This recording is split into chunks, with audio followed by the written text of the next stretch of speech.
Video is going to be on the power of leverage. I am doing this on my phone. This will be a nice short video. If you want your questions answered during a live stream every Tuesday afternoon at 4 p.m. Pacific, I do a live stream that basically lasts as long as the questions do. I'm going to use two examples today to explain the power of leverage so that one of these will be easy math and one of these will be, why is it not playing? A real life example.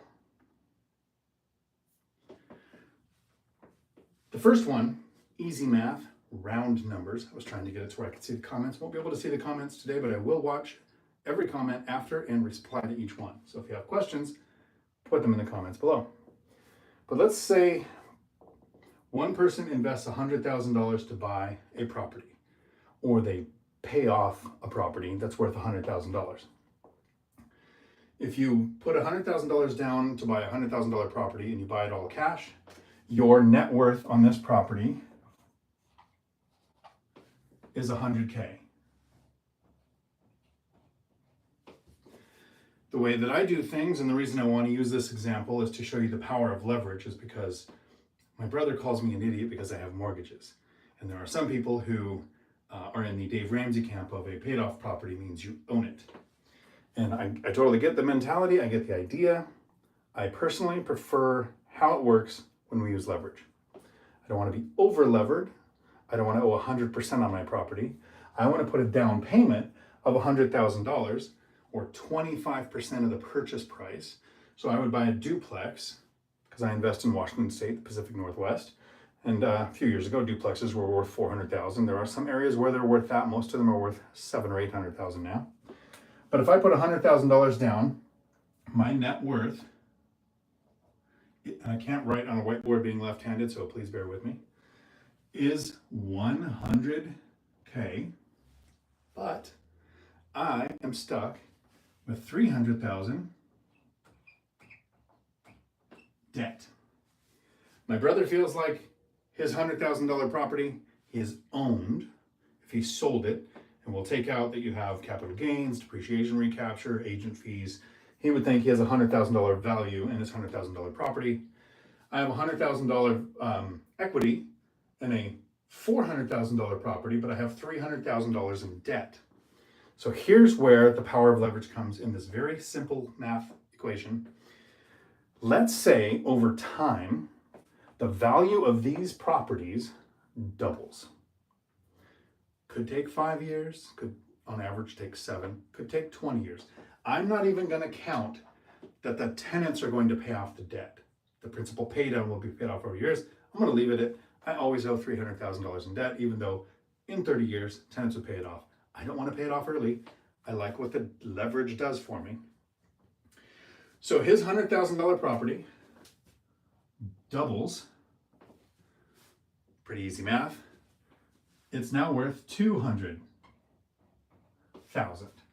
Now, like I said, this could take 5 years, it could take 10 years. Property values can go down and take a while to come up. If you bought it in 2008, it might have went down to $50,000. By 2013, it would have been worth more than $100,000. By 2020, it'd be worth over $200,000. So eventually it will double. Over the same time frame, my $400,000 property will double in value. So $400,000 doubled is $800,000. That's more than 2. I'm still stuck with $300,000 in debt, leaving me with the equity position of $500,000 when the property doubles. So the $100,000 he owns, doesn't owe the bank anything, feels good. Doubles to $200,000, he owes $200,000 in equity in that property, feels good, doesn't owe the bank anything. My $100,000 that I put in got me a $400,000 asset that doubles to $800,000. So I'm doing it on the whiteboard. I still have to pay the debt, giving me this $500,000 that's mine or $200,000 that's mine.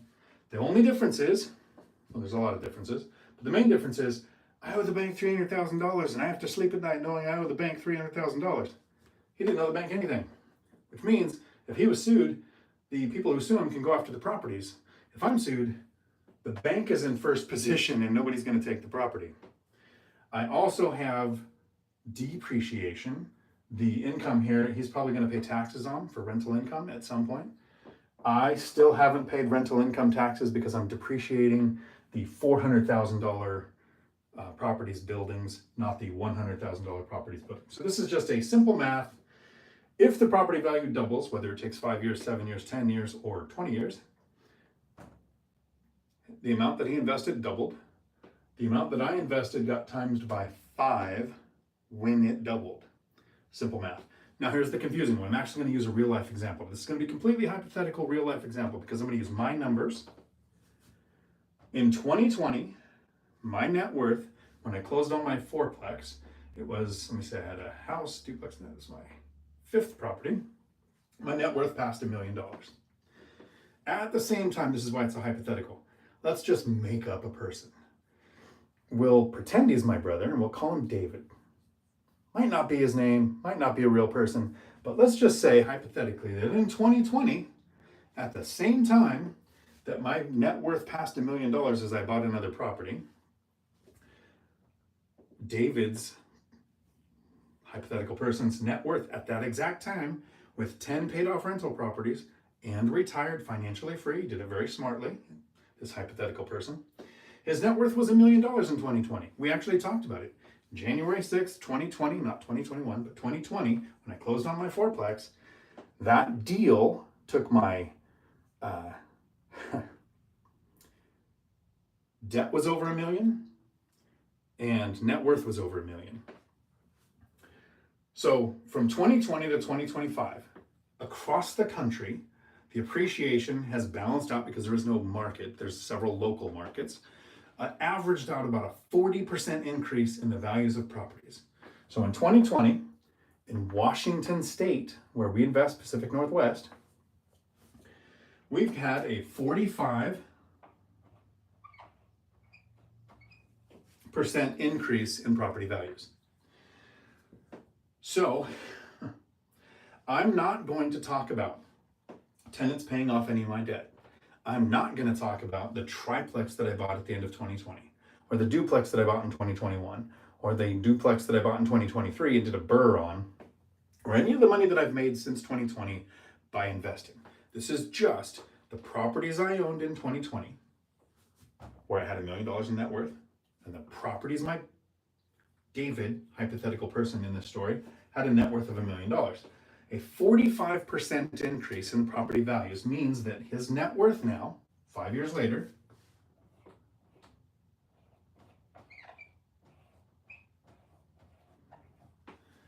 $1,450,000. That's pretty cool. He's basically increased his net worth by $500,000, not counting all the cash flow he's gotten every month from his rentals. Not counting any investing that he's done since then, but this is just his properties that he owned in 2020. 45% increase brings him up to 145. Now, I have at this point in time about $1.8 million in debt.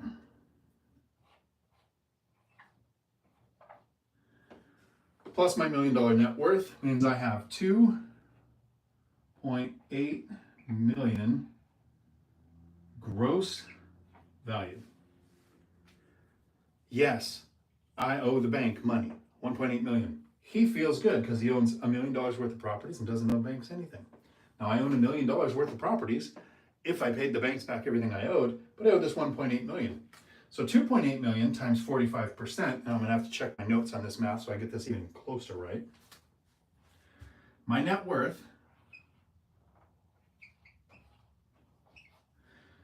went from $1 million in 2020 on the properties I owned from 2020 or before. Nothing that I bought since then. Like I said, I've acquired 3 other properties after this closing.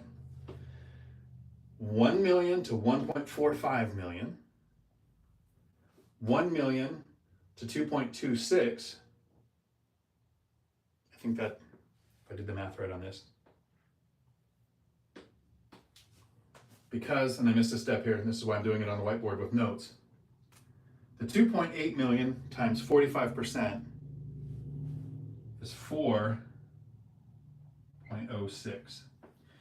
So the gross value of my properties, debt and equity, went up to over 4 million. I still have to pay the debt back even though tenants are paying this off, to where I walk away with over $2 million. Round numbers, if you double eventually 5, 7, or 10 years later, a paid off property or a property purchased all cash, either one, you're going to turn what you've invested into it when it doubles into twice as much.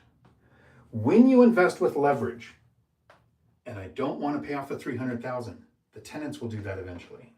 My $100,000 would become $500,000.